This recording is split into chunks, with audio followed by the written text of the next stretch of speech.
Iran-Israël, c'est un conflit idéologique, c'est un conflit politique, il y a des stratégies, il y a toutes sortes de choses, il y a l'histoire aussi, il y a la géopolitique, il y a toutes sortes de façons, toutes sortes d'angles qui s'offrent à nous pour le comprendre, mais je pense qu'on passerait à côté du sujet si on ne faisait pas au moins l'effort quelques minutes de comprendre de quoi il s'agit, de ce conflit-là sur le plan militaire. Donc, on a décidé d'inviter un ancien officier des Forces canadiennes et consultant en sécurité et défense, M. Éric Sauvé. Bonjour. Oui, bonjour à vous. Euh, c'est un conflit, je l'ai dit, qui est militaire. Ça a commencé avec un bombardement.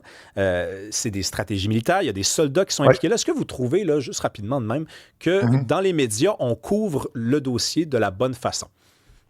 Ben oui, on le couvre très bien parce que c'est un conflit important. C'était quand même assez surprenant la frappe d'Israël le 13 juin. Puis les choses s'enveniment, comme on peut voir. Là, on pense que les Américains pourraient entrer en guerre n'importe quand. En ce moment, qu'est-ce qui arrive, c'est que Trump a vraiment toutes les cartes dans ses mains et toute l'attention. Oui, il y a de l'attention portée au Moyen-Orient avec raison, mais l'attention est à Washington, à savoir qu'est-ce que le président Trump va faire. Puis je pense qu'il se complaît bien là-dedans, en tant que showman, de dire est-ce que j'interviens ou non. Ah oui, il aime ça avoir le plus gros bout du bâton. D'ailleurs, il a dit il y a quelques instants qu'il allait prendre 2 semaines pour décider là, ce qu'il allait faire. Donc, il nous fait Oui, languir. On est en suspens comme ça. C'est exactement. quand même assez, bon, j'allais pas dire étonnant, mais c'est frappant que Trump soit au cœur du conflit alors qu'Israël et l'Iran, ce sont des civilisations, ce sont des peuples qui sont Oui. dotés d'une diplomatie, de relations entre les deux.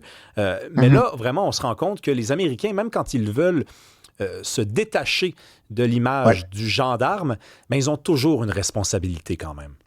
ouais. Mais Israël dépend fortement des Américains. Au point de vue militaire, toute leur technologie est basée là-dessus. Leur renseignement est très bien intégré.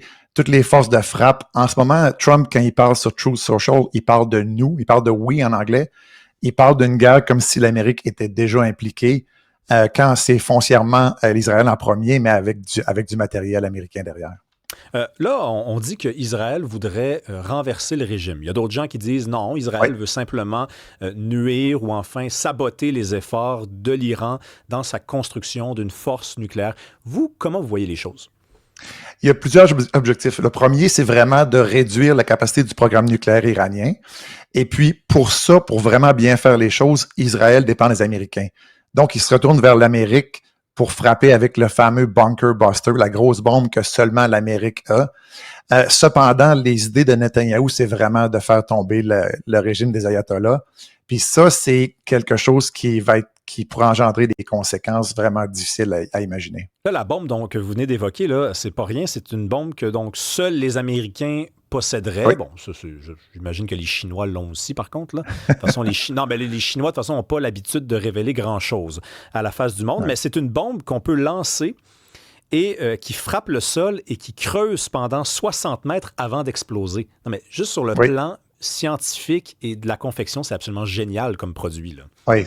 C'est impressionnant. C'est 60 mètres de profondeur dans le béton armé. Ben Et oui. puis là, vous pouvez imaginer que le site qui veulent frapper, c'est le site de Fordo, qu'on imagine à 80-90 mètres. Donc, ça va en prendre plus qu'une bombe. La première fait le premier travail initial, la deuxième embarque, et peut-être d'autres, parce que le site est grand, le site est profond. Puis c'est les B-2 américains qui vont venir de l'océan Indien, qui vont venir frapper. Fait que, en ce moment, les forces américaines se positionnent avec des avions de ravitaillement pour faire exactement ça si jamais l'ordre est donné.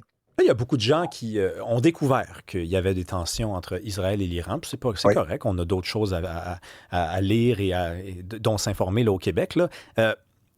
Ces gens-là, ils vous diraient ben, pourquoi Trump n'autorise pas tout simplement Israël à mettre un terme à ce régime-là, n'autorise pas Israël à frapper les mollahs. On sait apparemment, en tout cas les Américains disent le savoir, où l'ayatollah Khamenei serait caché avec son Oui. fils, qui est pressenti pour être le successeur. Il, Oui. il faut que vous nous rappeliez quand même que dans les arguments pour et contre, il y en a quand même des pas pires en faveur de laisser l'ayatollah en tranquillité. Ben, le problème, c'est que quand on frappe, puis on détruit un régime, puis on ne sait pas qu'est-ce qu'il va y avoir par la suite, ça peut recréer un peu l'Irak de 2003, ça peut recréer la Libye de 2011, où on n'est pas au courant des conséquences. Et puis là, les conséquences, ça peut être la montée des djihadistes, ça peut être l'instabilité dans la région. Toutes ces choses-là, c'est difficile à évaluer. Puis c'est un peu pour ça qu'il y a beaucoup de retenue de la part des Américains puis d'Israël, parce qu'ils n'ont pas, ils ont pas les forces en place pour établir un nouveau régime. Ils ont peut-être les forces pour faire tomber l'ayatollah, mais on ne sait pas qu'est-ce qui va suivre par la suite. Vous nous avez préparé une liste de 3 scénarios possibles, parce que là, Oui, moi, j'en voyais au moins 2, c'est-à-dire la fin du conflit ou la victoire d'Israël sur le plan militaire, mais je pense qu'il y en a plus là, qui sont sur la table. L'échec stratégique, pour commencer, qu'est-ce que ça voudrait dire, ça? ben, si Israël ne réussit pas à détruire les infrastructures nucléaires, on va recommencer tout ça d'ici quelques mois, quelques années. Parce que la menace nucléaire, elle est vraiment importante. C'est l'arme de choix pour les ayatollahs. C'est pour ça qu'ils la développent depuis au moins les années 90. Et puis, si on n'anéantit pas le programme, mais ça va être la même chose. On va tenter de réduire la puissance nucléaire de l'Iran. Donc, on va se retrouver tous les deux à la radio dans quelques mois pour discuter des mêmes problèmes. Encore une fois, une chicane entre l'Iran et Israël. Puis comme vous avez mentionné, qui date depuis 1979 quand les ayatollahs ont pris le pouvoir à Téhéran. Alors, j'aime bien votre compagnie, M. Sauvé, mais j'aimerais vous parler dans d'autres circonstances. Il y a un deuxième scénario qui est sur la table, c'est un choc économique mondial. Ça fait peur. Oui, ça c'est le détroit d'Ormuz qui est l'entrée du Golfe Persique. Dans le fond, c'est un détroit très étroit. Et puis l'Iran pourrait décider de le bloquer. Ça ferait un choc pétrolier, un choc économique, évidemment des conséquences à travers le monde. Et puis là, déjà que toute l'attention du monde est tournée vers le Moyen-Orient, il y aurait encore plus de gens qui diraient il faut régler la question parce que là, c'est l'économie mondiale qui en souffre. Ça s'était déjà produit dans la foulée d'un conflit entre Israël et Palestine dans les années 70 ou 80. Là. Euh, Effectivement, il y en a eu plusieurs. 1948, 67, 73, j'ai oublié même 56, il y a eu des chocs pétroliers à différents. En fait, c'est 73 où il y a eu un choc pétrolier où le prix du pétrole a vraiment monté. Là. la chute du régime, ça me fascine ce scénario-là parce que dans n'importe quel régime totalitaire, quand on l'observe de l'extérieur, on a peu d'informations sur ce que ressent vraiment le peuple. Par exemple, on nous dit que la Oui. jeunesse iranienne est très éduquée, elle est ouverte sur le monde, elle a faim, elle veut changer les choses. Pourtant, elle ne passe pas à l'action, elle fait quelques manifestations, mais on peut quand même, et vous me direz si je suis naïf, mesurer la volonté d'un peuple à passer à l'action par les actions, par les conclusions de ces revendications. Là, Ouais. je ne sais pas, est-ce que les Iraniens sont derrière le régime des Mollahs? En fait, la majorité des Iraniens ne sont pas derrière le régime des Mollahs, mais le problème, c'est la répression, la torture, les emprisonnements.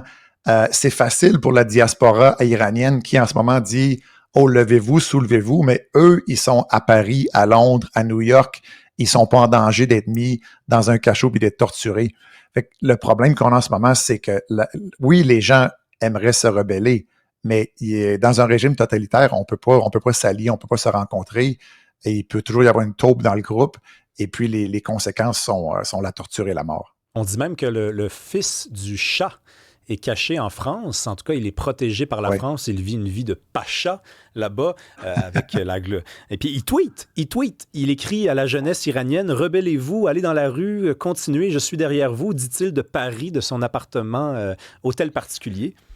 Moi, je ne crois pas que c'est positif des mouvements comme ça parce que ces gens-là voient très bien que c'est des millionnaires qui n'ont pas mis le pied dans le pays depuis des décennies, qui sont dans des appartements luxueux puis qui disent oh, c'est le temps, c'est l'occasion de se rebeller. Je veux dire, les conséquences sont directes. Là. Les gardiens de la révolution sont partout, ils contrôlent la population. Il n'y a pas de danger que ces gens-là se rebellent, à moins qu'on frappe Khamenei, à moins qu'on frappe les dirigeants. Mais là, le vide de pouvoir que ça va créer, ça va engendrer un conflit qu'on peut même pas imaginer. Là, Monsieur Sauvé, il fait chaud. Je vais vous demander de vous mouiller. Dans les 3 scénarios catastrophes possibles, est-ce qu'il y en a un qui est plus plausible que les 2 autres? Ce qu'on voit présentement, Trump a demandé 2 semaines d'avis, il veut faire des négociations. Moi, ce que je crois personnellement en ce moment, aujourd'hui, ça peut changer demain. Trump a vraiment envie de lâcher la grosse bombe sur Fordor, les troupes en place. Autant que je ne suis pas un fan de Trump, ça serait quand même une bonne solution au conflit de dire le programme nucléaire iranien n'est plus un problème, à moins que le renseignement voit autrement. Et puis, on s'arrête là. Le problème des Américains, c'est que quand ils ont toujours voulu faire des changements de régime, comme en 2003 ou ailleurs, c'est que qu'est-ce qui arrive après? On ne sait pas les conséquences. On n'est pas sur le terrain pour se positionner pour fomenter des groupes. Et puis là, les islamistes, les djihadistes peuvent prendre le pouvoir. Et puis, il y a une instabilité complète dans la région. Et puis, des terroristes qui se retournent vers l'Occident par la suite. On va observer la situation. On n'hésitera pas à faire appel à vos services. Monsieur Sauvé, vous êtes ancien officier des Forces canadiennes et consultant en sécurité et défense. Merci beaucoup d'être venu nous parler aujourd'hui. Merci à vous.